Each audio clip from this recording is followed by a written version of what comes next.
ভুল করে ফেলছেন, আরে ভুল তো সবাই করে, পাপ হইছে, আরে পাপ তো সবার আছে, আপনারা সবাই পাপী। সিজদায় লুটিয়ে পড়ে বিশ্বনবী এই দোয়াটা পড়তেন। আজকে থেকে পড়বেন সিজদায়। বনি ইসরাইলের এক লোক 500 বছর আল্লাহর ইবাদত করেছে। কয় বছর? কোথায় জানেন? সাগরের মাঝখানে এক পাহাড়, ওই পাহাড়ের উপরে বসে 500 বছর টানা আল্লাহর ইবাদত। দিনে আর রাতে একবার করে নিচে নামতেন। সেখানে আল্লাহ তাআলা পাথরের ভেতর থেকে তার জন্য মিঠা পানির ব্যবস্থা করে দিয়েছেন, আর একটা ডালিম গাছের ব্যবস্থা করে দিয়েছেন। সকালে নামলে একটা টসটসে ডালিম, রাতে নামলে টসটসে ডালিম। এগুলো খেয়ে খেয়ে 500 বছর সে আল্লাহর ইবাদত করেছে। আর সে আল্লাহর কাছে বলেছে, আল্লাহ আমি যখন মারা যাব সেজদারত অবস্থায় যেন মারা যাই। ঠিকই আল্লাহ সেজদারত অবস্থায় সাইয়েদনা আজরাইলকে পাঠিয়ে দিলেন। সেজদারত অবস্থায় লোকটা মারা গেল। 500 বছর ইবাদতের পরে আল্লাহর দরবারে কিয়ামতের কঠিন ময়দানে যখন লোকটা হাজির হয়ে যাবে, আল্লাহ বলবেন, আদখিলু আবদি আল জান্নাতা বিরহমাতি, আমার বান্দাকে আমার দয়া, আমার ভালোবাসা দিয়ে জান্নাতে ঢুকায়া দাও। 500 বছর ইবাদত করছে তো আমার দয়ায় আমার বান্দারে জান্নাত দাও। এই বান্দা বলে, বালবি আমালি, আল্লাহ তোমার দয়া লাগবে কেন? আমি আমার আমল দিয়ে জান্নাতে যেতে চাই। কি দিয়ে? কথা বুঝে নাই বোধহয়। আল্লাহর এই বান্দা কি দিয়ে জান্নাতে ঢুকতে চায়? আমল দিয়ে। আল্লাহ বলছে, আমার দয়ায় আমার বান্দারা জান্নাতে নিয়ে যাও ফেরেশতারা। এ বলে, আল্লাহ তোমার দয়া লাগবে কেন? সেজদা তো কম দেই নাই, জিকির করতে করতে 500 বছর শেষ করে দিলাম, আবার তোমার দয়া লাগবে? আমি তো আমার আমলেই জান্নাতে যেতে পারি। আল্লাহ বলবেন, তাই ঠিক আছে, আমি চাইলাম দয়া দিয়ে জান্নাত দিব, তুমি চাইলে আমল দিয়ে ঢুকবা, ঠিক আছে, তোমার আমল আর আমার যে দয়া দুইটার একটু মাপ দেই। তোমার 500 বছরের ইবাদত এক পাল্লায় রাখো। আর আল্লাহ বললেন, আমি যে দয়া করে এই দুনিয়ার নাজ নেয়ামত বিউটি সৌন্দর্য দেখার জন্য তোমার দুটা চোখ দিয়েছিলাম, দুটা নয় একটা চোখ আরেক পাল্লায় রাখো। রাখা হবে, দেখা যাবে ওই 500 বছরের ইবাদত হালকা হয়েছে, আর মুহূর্তের মধ্যে আল্লাহর দেয়া একটা চোখের নেয়ামত ভারী হয়ে গিয়েছে। আল্লাহ বলবেন, তোমার কথা মতো মাপ দেয়া হলো, এবার ফলাফল দেখো, হিসাব বলে তুমি এখন জাহান্নামে যাবা। Go to the hell fire, যাও এবার জাহান্নামে যাও। মাপ চোখে যখন আসছো আমার সাথে হিসাব ক্যালকুলেশন, যাও তুমি এবার জাহান্নামে যাবা। এবার লোকটা কাচুমাচু করে বলে, আল্লাহ আমি বুঝি নাই, আল্লাহ আমি বুঝতে পারি নাই, খেয়াল করি নাই, তুমি আমারে ক্ষমা করো, তুমি আমারে মাফ করো। ও আল্লাহ, এবার আমি টের পেয়েছি, এবার আমি বুঝতে পেরেছি, তোমার দয়া ছাড়া দুনিয়ায় কেউ জান্নাতে যেতে পারবে না, কেউ পারবে না। আল্লাহ বললেন, ওরে গোলাম, তুই তো কিছুই ছিলি না, অস্তিত্বহীনতা থেকে তোরে অস্তিত্বে আনলো কে? ওই ছোট্ট শুক্রাণু থেকে মায়ের পেটে 9 মাস ধরে খাবার দিয়েছে কে?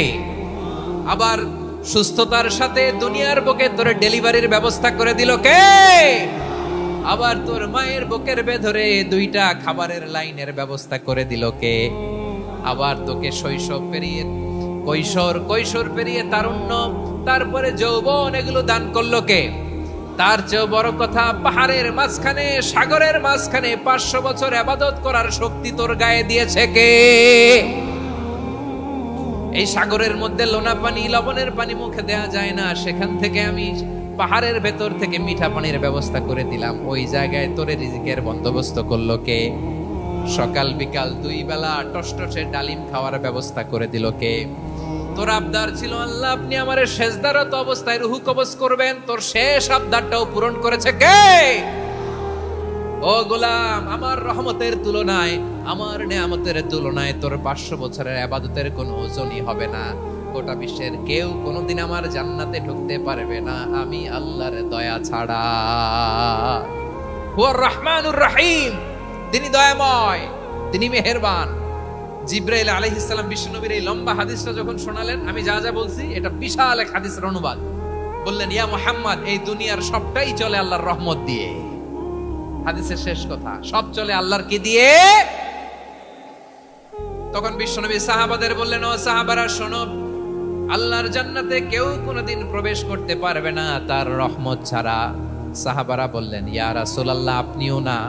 আপনিও কি আল্লাহর রহমত ছাড়া প্রবেশ করতে পারবেন না? বিশ্বনবী বললেন, না আমিও না, আমি বিশ্বনবীও আল্লাহর জান্নাতে আল্লাহর রহমত ছাড়া ঢুকতে পারবে না। তবে কিয়ামতের দিন আল্লাহর রহমত আমার চারদিকে বেষ্টনী দিয়ে থাকবে।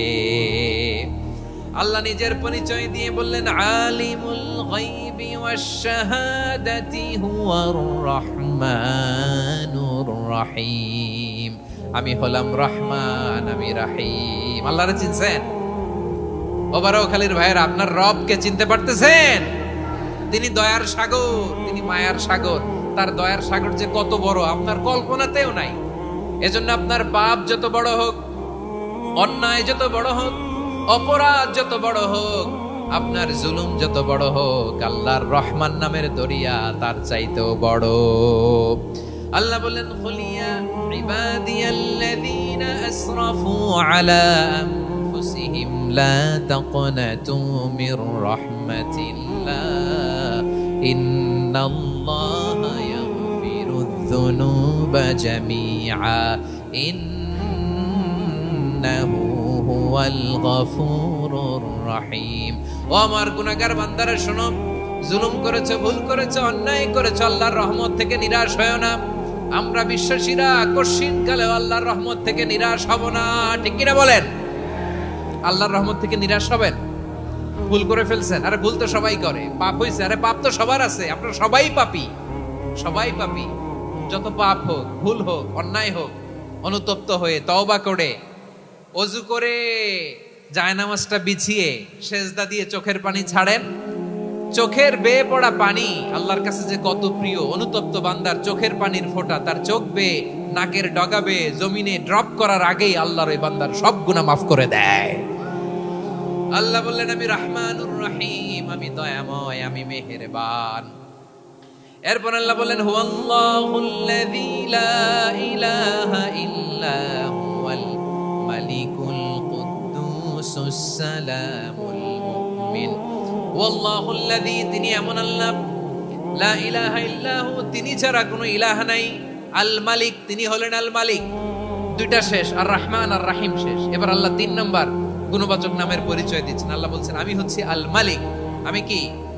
মানে সম্রাট। আল মালিক মানে হচ্ছে the king, the king of kings. সব রাজার বড় রাজা, মহারাজা। তার চেয়ে বড় রাজা আর কেউ নাই, তার চেয়ে বড় সম্রাট আর কেউ নাই, তার চেয়ে বড় ক্ষমতাধর সত্তা মহাবিশ্বে দ্বিতীয় কেউ নাই। চিৎকার করে বলেন ঠিক কিনা? তিনি আল মালিক। আল মালিক মানে ক্ষমতাধর, ক্ষমতার মালিক, রাজা ধীরাজ বাদশাহ। তার ক্ষমতা আর আমাদের ক্ষমতা একরকম নাকি?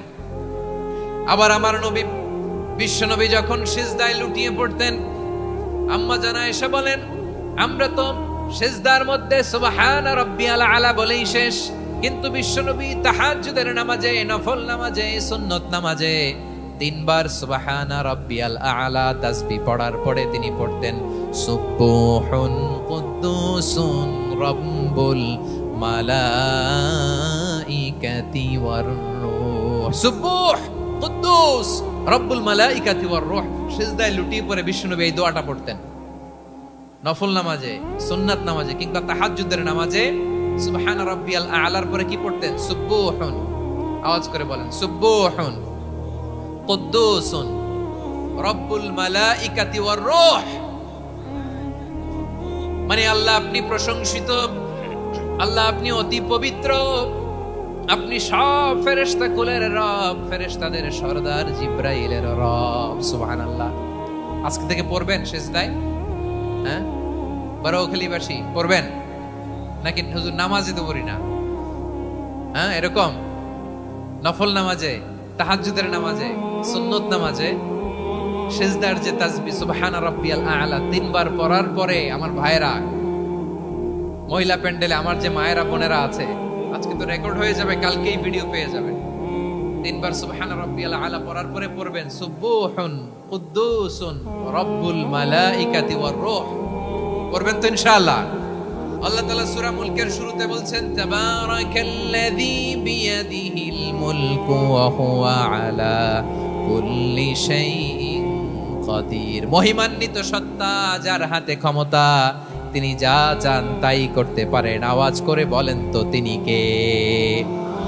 আবার আল্লাহ বলেন, কুলিল্লাহুম্মা মালিকাল মুলকি তুতিল মুলকা মান তাশাউ ওয়া তানজিউল মুলকা মিম্মান তাশাউ ওয়া তুইজ্জু মান তাশাউ ওয়া তুযিল্লু মান তাশাউ বিয়াদিকাল খায়র ইন্নাকা আলা কুল্লি শাইইন কাদির। আল্লাহু আকবার।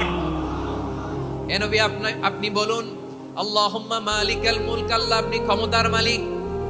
তুতিল মুলকা মান তাশা, যাকে চান তারে ক্ষমতার চেয়ারে বসান। ওয়া তানজিউল মুলকা মিম্মান তাশা, যাকে চান তাকে ক্ষমতার চেয়ার থেকে ছুঁড়ে ফেলে দেন। তিনি কে? ক্ষমতার চেয়ারে বসায় কে? আবার মনে চাইলে আস্তা করে ছুঁড়ে নিক্ষেপ করেন, তিনি কে? আবার আল্লাহ বললেন, ওয়ালাম ইয়াকুল্লাহু শারীকুন ফিল মুলকি, আমার ক্ষমতায় কোনো শরীক নাই, কোনো জোট নাই, কোনো পার্টনার নাই, কোনো অংশীদার নাই।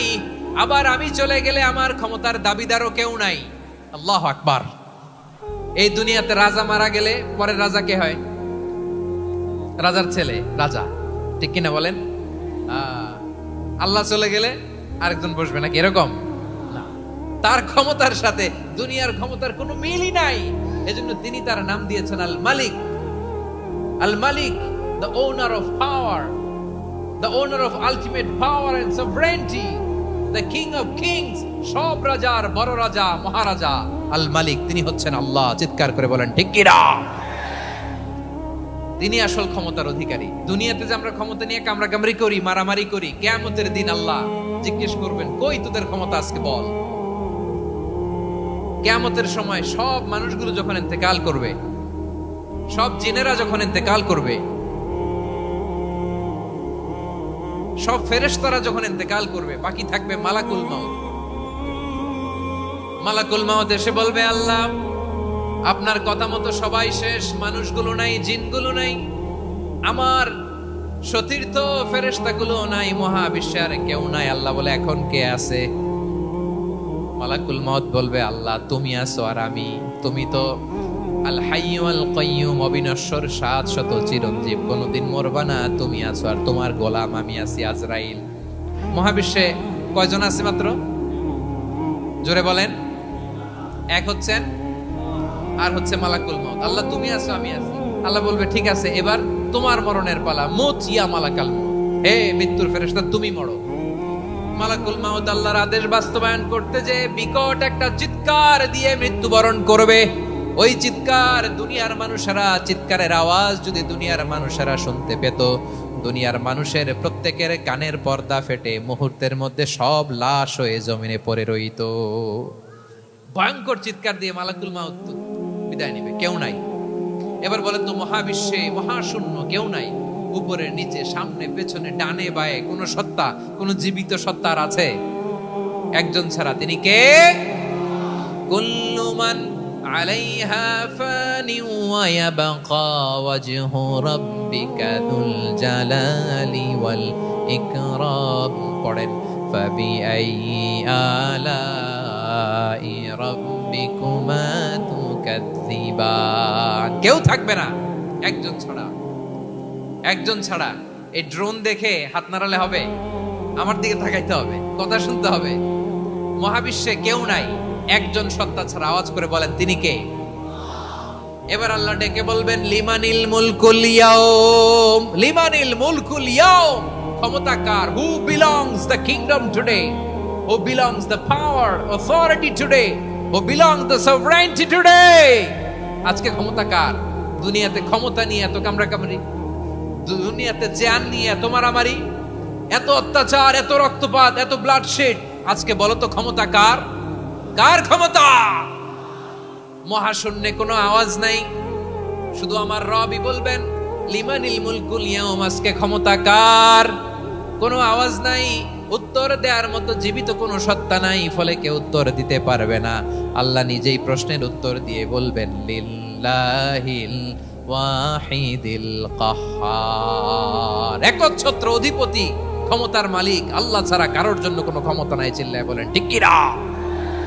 তাহলে আর রহমান আর রাহিমের পরে আমরা জানলাম আমার আল্লাহর আরেকটা সুন্দর গুণবাচক নাম হচ্ছে আল মালিক। কি নাম? আল মালিক, মানে দ্য কিং, রাজাধিরাজ, সব রাজার বড় রাজা, মহারাজা। পরে আল্লাহ বললেন আল কুদ্দুস, তিনি হলেন আল কুদ্দুস। আল কুদ্দুস মানে হচ্ছে অতি পবিত্র, মহাপবিত্র, the most holy, the absolutely pure, যার কোনো খুঁত নাই। আল্লাহর কোনো খুঁত আছে? তিনি মহাপবিত্র। আল্লাহর পবিত্রতা যখন আমরা বর্ণনা করি আল্লাহ খুশি হয়ে যান, কারণ তার সত্তার একটা বৈশিষ্ট্য হচ্ছে তিনি আল কুদ্দুস। বারোয়াখালীবাসী আল্লাহর নামটা একটু জপেন না, বলেন আল কুদ্দুস, সবাই আওয়াজ করে আল কুদ্দুস। অতি পবিত্র, তার মধ্যে কোনো অপবিত্রতার ছিটে ফোঁটা নাই, মহাপবিত্র, the most pure, the most holy, অতি পবিত্র। ফেরেশতারা বলেছিল আল্লাহ আপনি মানুষ কেন বানাবেন? নাহনু নুসাব্বিহু বিহামদিকা ওয়া নুকদ্দিসু লাক। এই যে নুকদ্দিসু কুদ্দুস পাইছেন? তারা বলেছিল আল্লাহ মানুষ কেন বানাবেন? মারামারি করবে, আমরাই তো ভালো, আমরাই আপনার মহিমা বর্ণনা করি, আমরাই আপনার পবিত্রতা বর্ণনা করি। নুকদ্দিসু লাক তার মানে আল কুদ্দুস। আবার বিশ্বনবী বলেন ইন্নাল্লাহা তাইয়্যিব লা ইয়াকবালু ইল্লা তাইয়্যিবা। আল্লাহ পবিত্র, পবিত্রতা ছাড়া তিনি কিছু গ্রহণ করেন না, অপবিত্র কোনো কিছু আল্লাহ গ্রহণ করে না। অনেকে আছে ঘুষ খায়, সুদ খায়, অন্যায় অপরাধ চাঁদাবাজি যা আছে সব করে, হারাম টাকা, হারাম উপার্জন। এই হারাম উপার্জন দিয়ে আবার মসজিদ বানায়, আছে না নাই? ইনকাম সবটাই হারাম, ওইটা দিয়ে আবার এতিমখানা বানায়, আছে না নাই? আছে।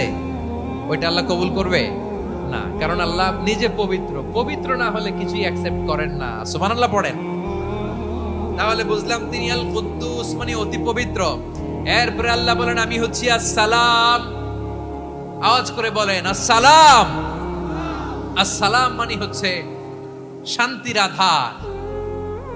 সালাম মানে কি? শান্তির আধার, যার কাছ থেকে শান্তি আসে। দ্য সোর্স অফ পিস, তিনি শান্তির আধার। এজন্য আমরা একে অপরের সাথে দেখা হলে কি বলি? সালাম। কি বলি?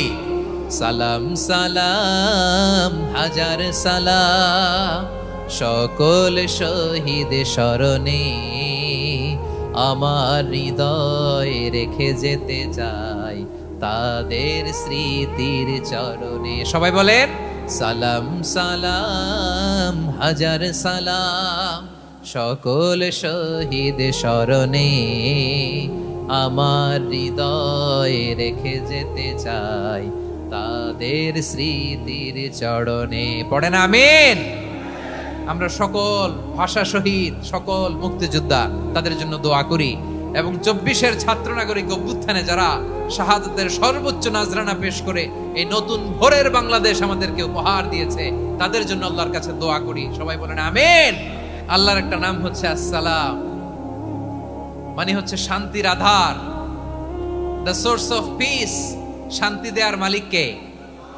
এজন্য শান্তি চাইবো কার কাছে? আল্লাহ তুমি আমার দেশটাকে শান্তিময় করো, বলেন আমিন।